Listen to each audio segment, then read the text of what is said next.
In the early morning of December 28, 2014, 156 passengers boarded an Airbus A320 operating as Indonesia AirAsia Flight 8501 at Juanda International Airport in Surabaya, Indonesia. They were bound for Singapore's Changi Airport, a 2.5-hour journey. The majority of the passengers were Indonesian, although there were also 3 South Koreans, a Malaysian, a Singaporean, and 1 passenger from the United Kingdom. In the cockpit, sitting in the left-hand seat, was the captain of this flight, 53-year-old Indonesian Irianto. He was highly experienced, having amassed over 20,000 hours of flying time, nearly a quarter of which were on the A320.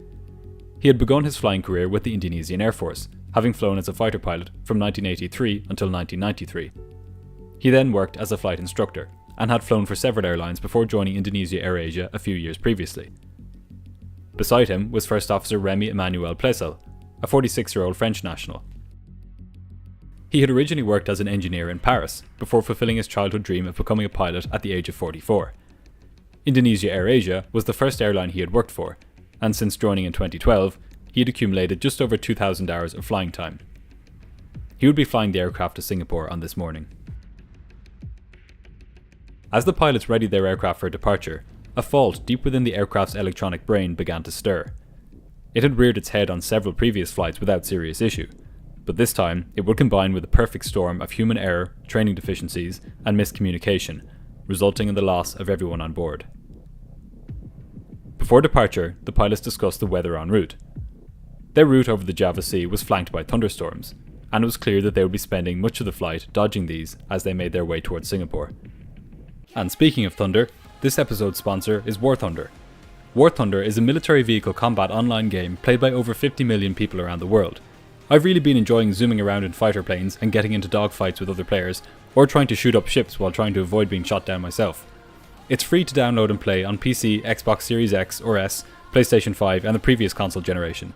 The historical aspect of the game also makes it pretty interesting. You can take part in battles on over 100 major battlefields from World War II to the end of the Cold War. It's also cool that the damage your plane or tank or ship experiences isn't just general to the vehicle. Specific parts get damaged depending on where you get shot, so you're always dealing with new issues. The game is fully cross-platform, so it doesn't matter whether you're playing on a computer or a gaming console, everybody is playing against each other. You can click my link in the description to play War Thunder for free on PC, PlayStation or Xbox. There's a free bonus just for downloading, which includes a premium aircraft, tank and ship, along with a 3-day account boost. At just after 5:30 in the morning local time, Flight 8501 took to the sky, and headed northwest out over the Java Sea. But none of the 162 people on board would ever make it to Singapore. What happened over the next few minutes would shock the world of aviation, and would call into question such basic things as the role of automation in the cockpit, and how pilots are trained to fly modern aircraft. At 10 minutes to 6 that morning, the aircraft had reached its cruising altitude of 32,000 feet. Due to the enormous clouds in the area, and the outside air temperature of minus 62 degrees Celsius, there was a risk that ice would accumulate on the aircraft. The first officer asked the captain to turn on the aircraft's anti-ice system so that the plane would remain flyable in these conditions. The flight attendants also asked the passengers to fasten their seatbelts, given the possibility of turbulence. The atmosphere in the cockpit was relaxed, and the flight progressed as normal along its planned route. Nonetheless, the pilots knew that this would turn out to be a busy flight for them. They were approaching an area of thunderstorms, which they would soon need to navigate around. But they had no idea quite how overstretched they would become over the next few minutes. Suddenly, the master caution light illuminated in the cockpit. This was accompanied by a warning message on the ECAM, or Electronic Centralized Aircraft Monitor. It read, Auto Flight Rudder Travel Limiter System. Following standard procedure, the first officer called out, ECAM action, which involved the pilots following the checklist which appeared on the ECAM to resolve the issue. The rudder travel limiter is a device which limits the movement of the rudder in the tail of the aircraft as it goes faster. For the same reason that you wouldn't want to turn your car's steering wheel 90 degrees while speeding down the motorway, you wouldn't want an aircraft's rudder to reach maximum deflection while travelling at cruising speed. The ECAM was alerting the pilots to the fact that there was a fault with this system, and advising them to reset the computers responsible for it, which are known as FAC1 and FAC2. FAC stands for Flight Augmentation Computer. FAC1 and 2 make up a vital part of the Airbus A320's flight computers, as they're responsible for important functions like generating wind shear alerts, stall warnings, controlling rudder inputs, and calculating various airspeeds which are critical to the normal operation of the aircraft. The pilots carried out the ECAM actions and reset these computers one at a time using the push buttons on the overhead panel. Both computers then began functioning as normal again. The pilots then turned their attention to the weather radar on the navigation displays. They could see a big storm ahead of them and to the right. The captain radioed air traffic control and asked to deviate 15 miles to the left of their planned route to avoid this. Thunderstorms are the most dangerous type of weather an aircraft can experience. Lightning, hail, ice, and the severe turbulence found in thunderstorms can and has downed many aircraft over the years, and pilots are taught very early on to give them a wide berth. Air traffic control approved this course change, and the first officer turned the aircraft left by a few degrees. The first officer then conducted the crew's crew briefing, where the pilots discussed what they would do if an engine failed, or if they needed to initiate an emergency descent. From their present position, they had decided that Semarang, back in Indonesia, would be their alternate airport in such a situation. But they didn't make it far into this discussion before being interrupted again by the master caution warning chime. The same warning had appeared on the ECAM for a second time: Auto Flight Rudder Travel Limiter System. The pilots followed the ECAM actions and again reset the computers one at a time. Once again, the systems returned to normal functioning. 2 minutes later, the captain radioed air traffic control, asking to climb to 38,000 feet from their current altitude of 32,000 feet. He was hoping that he would be able to climb above the storms, as he could see on his weather radar that at their present altitude, much of the sky was blanketed by convective activity. The controller asked the captain to stand by, as there were currently other aircraft in the area which were above the flight. Again, the master caution chime sounded, and the ECAM notified the pilots that the rudder travel limiter system had again failed. As before, the pilots followed the procedure and reset the two computers, FAC1 and FAC2, and once again the system returned to normal functioning. This was becoming a nuisance to the pilots. As a matter of fact, this warning had been appearing and reappearing on this aircraft for months. Generally, it only took place once in every few flights. This was one of the first times it had happened multiple times on the same flight. Usually, the pilots followed the ECAM actions, and the computers were reset by engineers once they were back on the ground. Less than a minute later, the warning reappeared, and the pilots reset it again. Shortly after this, Jakarta Air Traffic Control cleared the pilots to climb to 34,000 feet, but the pilots didn't respond. The controller repeated this clearance and called the flight several times, but he never received a response. Meanwhile, in the cockpit, the ECAM warning had appeared again. The captain had had enough. There was over an hour left in the flight, and he was determined not to spend it resetting the flight augmentation computers using a technique which clearly wasn't working. A few days before this flight, he had seen a ground engineer pull the circuit breakers for the flight augmentation computers to resolve this problem while the aircraft was parked at the gate. He figured, incorrectly as it would turn out, that this would be okay to do in the air as well. He left his seat and located the circuit breakers responsible for the flight augmentation computers. The FAC1 circuit breaker was above his seat, while the FAC2 circuit breaker was behind the first officer. One after the other, he pulled the circuit breakers. It's hard to overstate how quickly things went wrong from this point. Straight away, the autopilot disengage warning sounded in the cockpit, as both the autopilot and auto throttles became disconnected. The aircraft had gone into what is known in Airbus terminology as alternate law, meaning that it had lost a number of computerized protections aimed at keeping the aircraft within safe limits.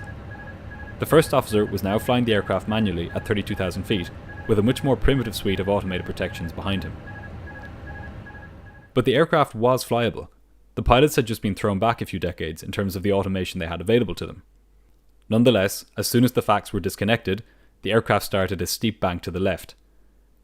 Without the flight augmentation computer to compensate for a tilting tendency in the rudder, it was able to swing freely 2 degrees to the left.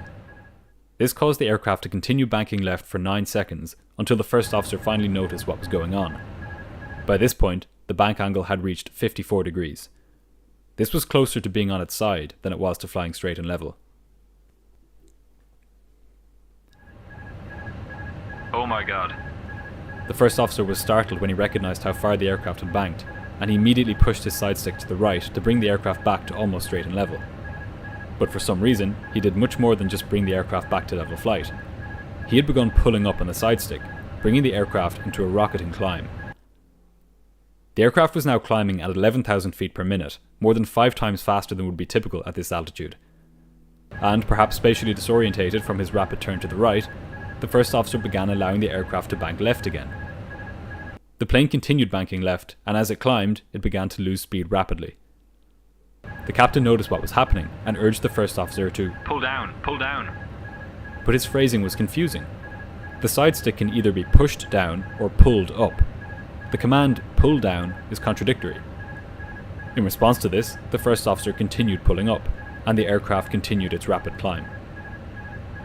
As it reached an altitude of 38,500 feet, it was on its side, and its speed had gotten so low that it entered an aerodynamic stall.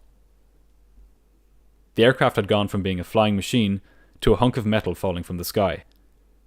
The stall warning sounded in the cockpit and stayed on as the aircraft tipped over on its side and dropped like a stone. The captain started to use his side stick in an attempt to wrestle back control of the aircraft. As an ex-military pilot, he was no stranger to what is known rather understatedly in commercial aviation as an upset. However, he had not been trained to carry out the appropriate recovery procedures on the Airbus A320. Nonetheless, as the plane fell rapidly towards the ocean below, the captain correctly tried to recover the aircraft by pushing his side stick forwards. He was trying to push the nose into the dive to restore the flow of air over the wings. Meanwhile, the first officer was doing the exact opposite of what he should have been doing. Rather than pitching the nose of the aircraft down into the dive, he continued pulling back on the side stick in a reflexive effort to get the aircraft to climb. The two pilots' control inputs were averaged out by the aircraft software, meaning that neither pilot was fully in control of the aircraft. Under normal circumstances, when both pilots are using their side sticks at the same time, an arrow warning blares in the cockpit, saying dual input. However, on this flight, this was drowned out by the more urgent stall warning, which sounded continuously as the aircraft descended. Both pilots were now making contradictory inputs on their controls. The aircraft was descending at about 12,000 feet per minute, more than 4 times faster than it would descend under normal circumstances. As it was mushing down through the air, the wings were rendered totally ineffective. If the pilots couldn't get the nose pointed down into the oncoming air, there would be no saving the aircraft. But with the first officer still pulling back on his side stick, this was never going to happen. The aircraft continued plummeting toward the earth at terrifying speed, its nose pitched up about 10 degrees above the horizon. Despite the aircraft warning them that they were stalling, the pilots still couldn't quite believe that this was happening. They were roughly straight and level, but the altitude kept decreasing and the airspeed seemed impossibly low. At one point, the captain switched the instrument supplying him with airspeed information to a different source, hoping that this would make the speed on his display look more normal. But it didn't. The incredibly low speed he was seeing was indeed the real speed. Before long, the aircraft was passing through 10,000 feet, and a recovery was becoming all but impossible. Both pilots continued their doomed attempts to save the aircraft until time had run out. At 20 minutes past 6 that morning, the aircraft slammed into the Java Sea with a vertical speed of over 8,000 feet per minute. All 162 people on board perished instantly. At first, the cause of this accident was a total mystery. The pilots had not broadcast any distress signal. As far as anybody was able to see on the radar tapes, they had simply entered a rapid descent into the sea and vanished. Suspicion fell initially on the weather. This would not be the first time that thunderstorms had brought down an aircraft, and the conditions along Flight 8501's route were perilous. When the aircraft was finally located on the seabed, 2 weeks after the crash, the flight data recorder and cockpit voice recorder were recovered and whisked back to the lab for analysis. As investigators watched the data recorder readouts unfold and listened to the cockpit voice recorder, a totally different picture of the accident began to develop than the one which had been swirling around in the media. What really happened had nothing to do with the weather at all. Rather, the pilots had responded to a warning about the flight augmentation computers in a non-standard way, namely by pulling the circuit breakers. This caused the autopilot to disengage, which shocked the first officer into performing a bizarre maneuver which put the aircraft into an aerodynamic stall, which the pilots were unable to recover from. It's worth stressing here that after the captain pulled the circuit breakers which disconnected the autopilot, the aircraft was not in a life-threatening situation. In fact, it was perfectly flyable. If necessary, the pilots could have flown all the way to Singapore like this. As such, the real question facing investigators was not one about weather or mechanical defect, but about pilot training and human psychology. Why had the first officer responded in the way that he did to the initial bank to the left? What could have possessed him to pull the nose of the aircraft up into a climb, which he must have known would lead to a stall? And further, why had the pilots not been able to recover the aircraft from this condition? Shockingly, the answer to that last question was that they were never trained to. Airbus had deemed that this training, known as upset recovery and prevention training, was not necessary on the A320. Their reasoning was that the level of automation on their aircraft was supposed to prevent pilots from ever getting into a situation where they would need to use such training. Needless to say, the final report into this accident recommended that this training become mandatory on the A320, just like it is on the Boeing 737 and other aircraft. And since this accident, that training has become mandatory. Although, even without having received this training, the pilots should have been able to recover the aircraft. In fact, as far as his physical movements on the side stick were concerned, the captain had responded correctly to this upset condition. He pushed the side stick forward into the dive. However, he made a crucial error by failing to notify the first officer that he was taking over with the standard call out, "I have control." If he had done this, he would have been able to save the aircraft. The investigators pointed out that he did, however, use the takeover push button on his side stick, which should achieve the same purpose. However, he only did this for a few short seconds at a time, rather than the 40 seconds which are required to transfer control from one side stick to the other. As for why the first officer responded to the initial left bank in the way that he did, investigators consider that he was so startled upon noticing the unusual position of the aircraft that he responded not with his training, but with pure instinct. This action was reinforced by the captain's confusing order to pull down, which he may have registered as a command to pull back on the side stick. As soon as the autopilot disengaged and the plane began banking left, the atmosphere in the cockpit became one of confusion and panic. Standard procedures were thrown out the window by both pilots as they struggled to comprehend what was going wrong with their aircraft, all while alarms blared and the aircraft shook from side to side. If anything, the crash of Flight 8501 is a lesson in how quickly things can go wrong on a plane once training and standard procedures are ditched. The total time between the circuit breakers being pulled and the plane impacting the sea below was just 3.5 minutes. The final report recommended that AirAsia improve their training in crew resource management, basically teamwork in the cockpit. It also recommended that AirAsia enforce strict adherence to standard operating procedures at all stages of flight, in both normal and emergency situations. As for the original source of the fault message, which kept appearing on the ECAM, investigators recovered the computers responsible for this from the wreckage. Upon close examination, they found that there was a cracked solder joint in one of the aircraft's onboard computers. This crack had led to intermittent loss of electrical supply to FAC 1 and FAC 2, leading to them needing to be reset. The final report also made a number of recommendations to Indonesia AirAsia's maintenance department, aimed at ensuring that in future, reoccurring technical issues are investigated more thoroughly. These changes will come as little consolation for the families of the victims, but they are part of a never-ending series of safety improvements which continue to make the sky a safer place. Thanks again to War Thunder for sponsoring this video. Click my link in the description box to play War Thunder for free on PC, PlayStation or Xbox. There's a free bonus for using this link, which includes a premium aircraft, tank and ship along with a 3-day account boost. And I should also mention that you don't